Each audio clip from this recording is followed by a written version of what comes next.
greatly blessed. We are greatly blessed. And that actually asked for these particular songs and wanted to start. I'm so glad you chose that one to start with, because I'm happy you're going to end with the other one. So we've got another great song afterwards. But first of all, this is a perfect song. The journal that we're using, this is the month of living a relaxing life. And today's topic is societal impressions. But that really won't give you anything unless you say letting go of societal impressions and allowing the true self to come forward. Letting go of societal impressions. And actually in John Lennon's song, that's exactly what the song is about, that this was a place that he could go to get away from. As a boy, he could get away from what was going on, what was happening in the home or the community. Well, we don't have to go out anywhere. We don't have to go anywhere, but we have to remember to let our own true self shine, to let that power and presence that God is within you to shine forth as the being, the true being that you are, the grace, the power, the love, the glory that you are, made in the image and likeness of the one you are. I am. And are we living that way, with that awareness? Or are we letting society tell us how to dress, how to act, how to behave? It's a very good question. It's a really great question to contemplate. How much of your real self do you reveal? Your real self is sacred. There could be nothing holier than who you really are. Who you really are. But do you let that true self come forth? One of the lines in Strawberry Fields Forever, Lennon writes, "Living is easy with eyes closed, misunderstanding all you see." Well, sometimes we go through life with our eyes open, misunderstanding all we see. In fact, most of us do that because we live from the inside out, rather than living from within and deciding what we're going to see. We allow what we see to influence us. There's a popular singer right now, Kobe Calais, who has a song called Try. And what she does in the video of the song, and how the song came about, her friend, Babyface somebody, I think it's a Babyface, but anyway, she was complaining to him that being a woman in show business was a lot of hard work because she had to do the hair, the makeup, the eyes, everything to get ready. And he said, "But you're beautiful just the way you are." And so in this video, she starts fully makeup, hair, extensions, absolutely the epitome of physical perfection. And then during the video, it all goes away. The makeup comes off, the hair comes off, and she is beautiful. And what she's encouraging people to do is what I'm encouraging all of us to do. With or without makeup, it doesn't matter. Are you being true to your own self? Are you letting that God self come forward? Your desires, your beliefs, the strength that you are. That's the whole idea of letting go of societal impressions. To say, just as you are right now, you're enough. More than enough, you're sacred. Just as you are right now, you are enough. Put your hand in your heart. And repeat after me. Just as I am right now. I am enough. Let's say it again. Just as I am right now. I am enough. I let my true light shine. Okay, so that's where we come from that place of, so wonderful, so great. You know, if we all thought the same, acted the same, looked the same, dressed the same, it would be pretty boring, wouldn't it? Because there would be nothing to get to know. And yet, the one life that is divine through its individualization, through our thoughts and beliefs, becomes so many things, so many different personalities, so many talents, a multitude of grace. And each one of us participates in it to the degree we're willing to be aware of it. Ernest Holmes, in the textbook, has only 3 times he mentions society, and I didn't choose that quote because I didn't think they were applicable to us this morning, but I did choose a quote that I want to share with you. And he says he says, therefore, it makes all the difference in the world what we are impressing upon the law as being true about ourselves. Therefore, it makes all the difference in the world what we are impressing upon the law as being true about ourselves. For if we think poverty and lack, we're certainly creating them and causing them to be projected into our own experience. If, on the other hand, we think abundance, then the law will as easily and willingly create abundance for us. So what's that all about? What that is about is that there's one power that is unconditional love. Unconditional love operates through its own perfect law that says yes to whatever is impressed upon it. So whatever you believe about yourself, whatever you say about yourself, whatever you say or think about life and your friends, it's all going to be pictured exactly as you think about it being. That will it become. So what are you impressing into the law? Are you speaking words of beauty and grace and support? Or are you coming from a place of fear and scarcity, lack, not enough, insufficiency? It's truly, truly up to you. I know that when I moved here to the United States from Canada, some of you may catch a little bit of the sound, but I tried so hard to fit in. I wanted to belong. I wanted you all to like me. And so I gave up my Canadian. Every Canadian word I had, process, I changed to American. I wanted to sound like you. I wanted to fit in, be one of you. So much, and I had no clue that part of that individualization of God, I was giving up. I was suppressing it. I was doing it for a great reason. I wanted to be embraced and to embrace my new family. And fitting in is not the way. The way to belong is to reveal the true self that you are. The true self that you are. So, and to let go of those societal impressions, whatever they may be, and say, just as I am enough. I've asked my teacher to say a few words to you. She led us so clearly as she did all of my first 3 years of classes.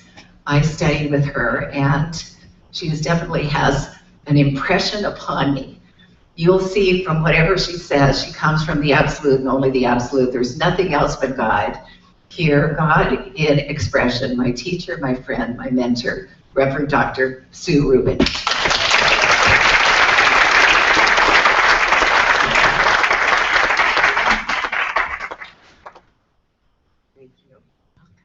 So as we're talking about society, I was thinking to myself, good morning, first of all. You're here. I have to acknowledge that. I'm right here right now.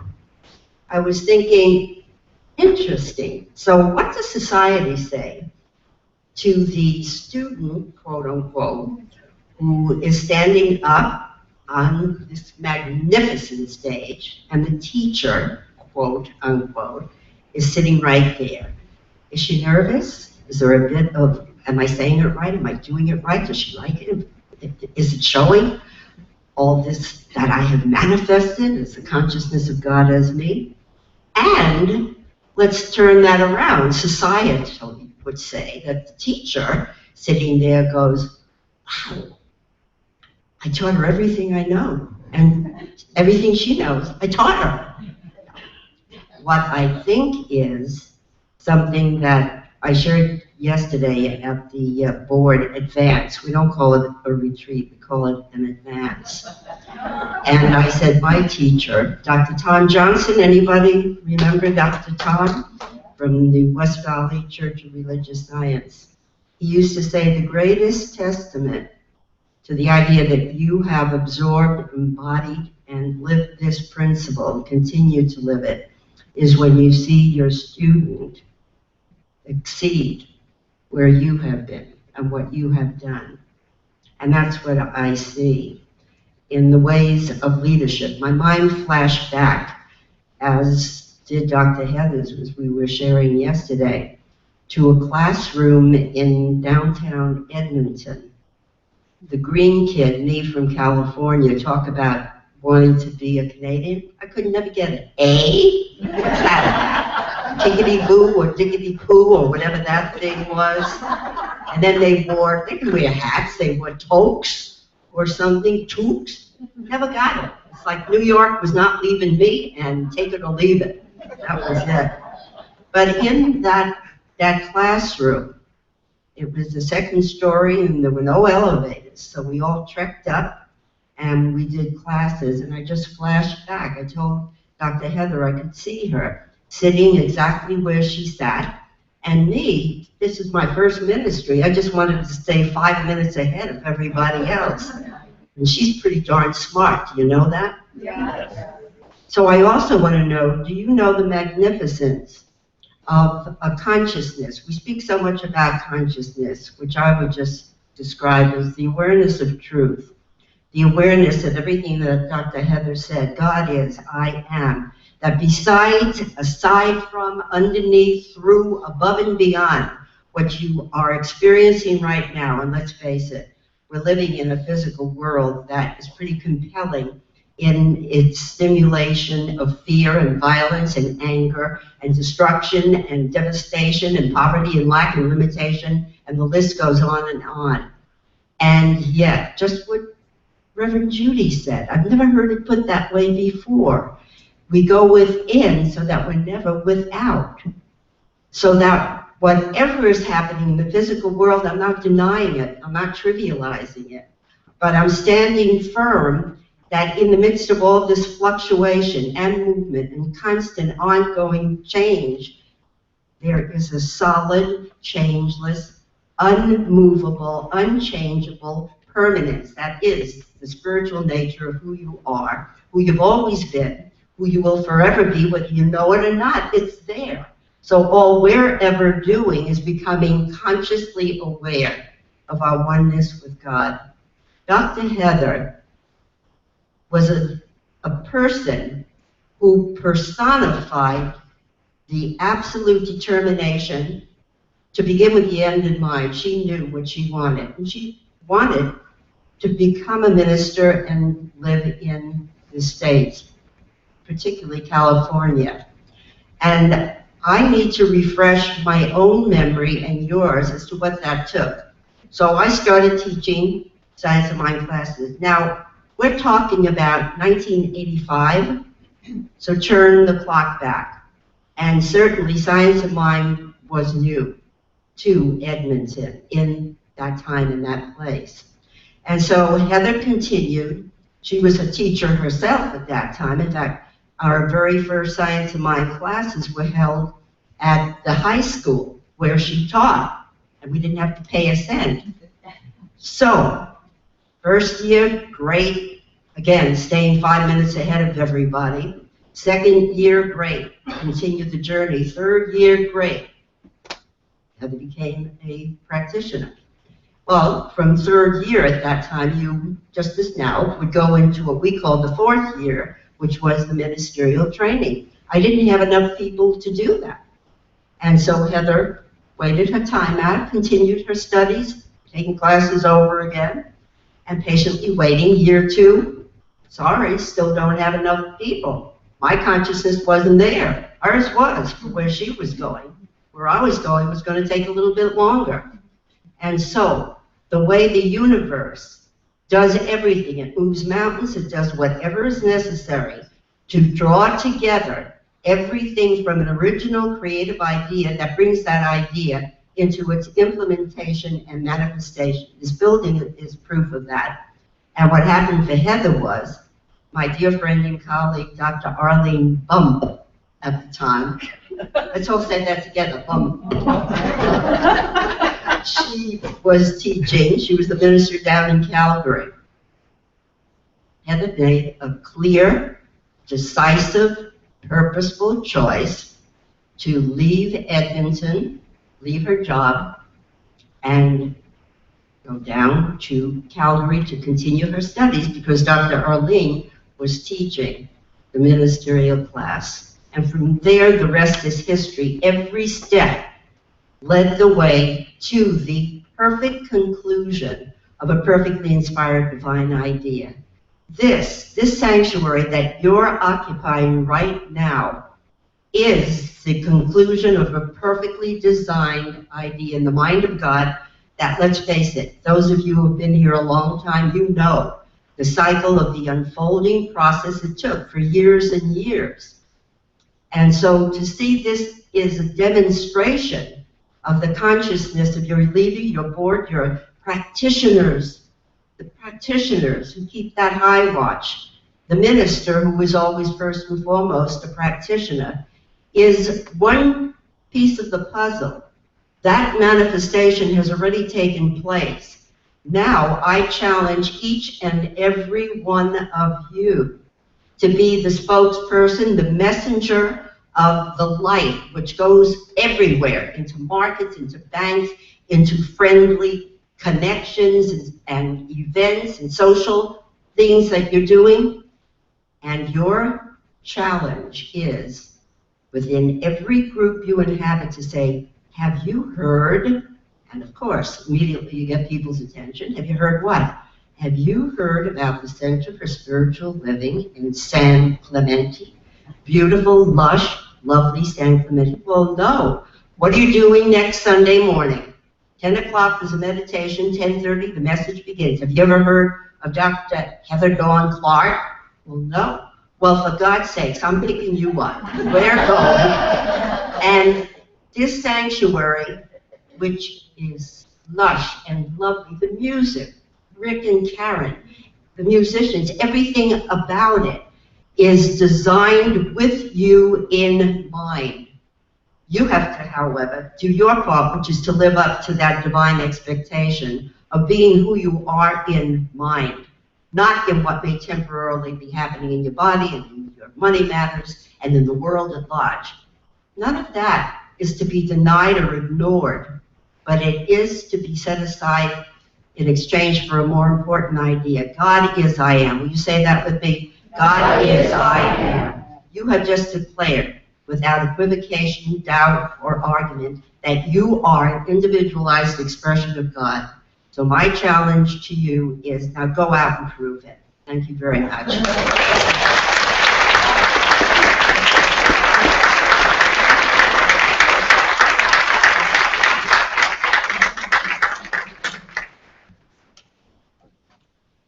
I just wanted to say a couple of things.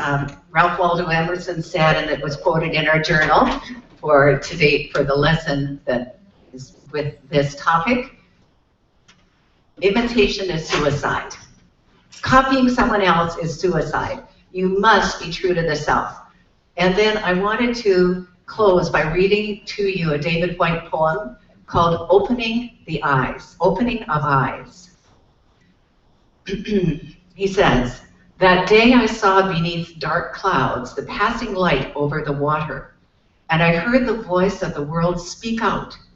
I knew then, as I had before, life is no passing memory of what has been, nor the remaining pages in a great book waiting to be read.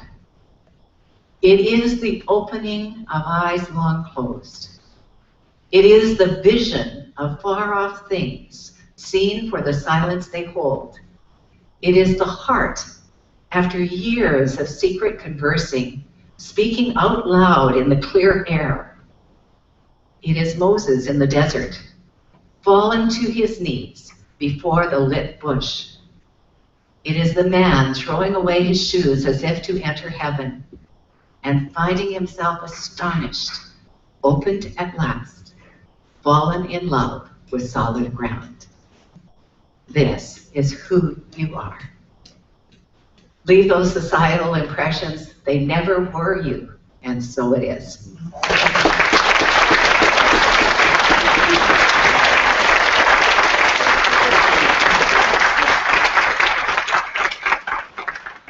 The other song that Allendale is going to sing is a Jason Mraz song, and it is exactly